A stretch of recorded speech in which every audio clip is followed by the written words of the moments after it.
మంచి విషయాలు చెప్పారు. అయితే అసలు ఈ గౌరీ కేదారేశ్వరరావు ఈ వ్రతాన్ని ఎలా చేయాలి, దీన్ని ఏ రకంగా ఆచరించాలి, ఈ వ్రత విధానాలంతా కూడా మాకు వివరంగా తెలియజేయండి. తప్పకుండా చెప్తానయ్యా. మొట్టమొదటి పార్వతి అమ్మవారు ఏ రకంగా అయితే ఈ యొక్క కేదారేశ్వర వ్రతాన్ని వచ్చిందో ఆ వ్రత వృత్తాంతాన్ని అంతటి కూడా మీకు చెప్తారు. శ్రద్ధగా వినండి అని చెప్పారు. తప్పకుండా వింటాం, చెప్పడం అన్నారు. పూర్వకాల సమయంలో పార్వతీ పరమేశ్వరులు ఇద్దరు కూడా కైలాస పర్వతంలో కూర్చుని ఉన్నారట సింహాసనం మీద.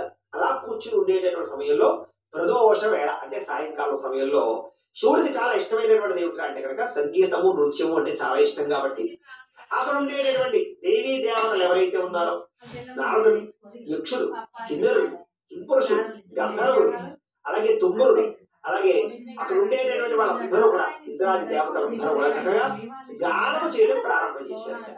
అలాగే నందీశ్వరుడు, చండీశ్వరుడు, భృంగీశ్వరుడు వీళ్ళందరూ కూడా చక్కగా నృత్యం చేయడం ప్రారంభం చేశారు.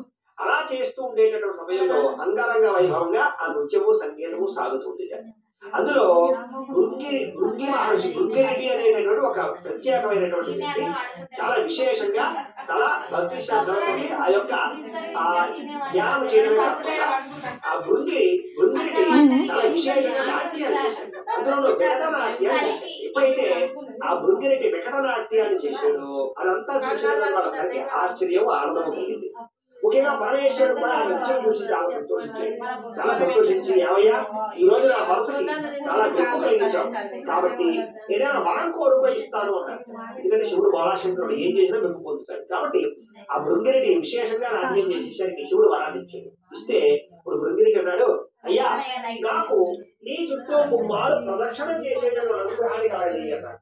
అజ్ఞానాన్ని పెద్ద కోరిక ఉంది, తప్పకుండా చేయవయ్యా అన్నాడు.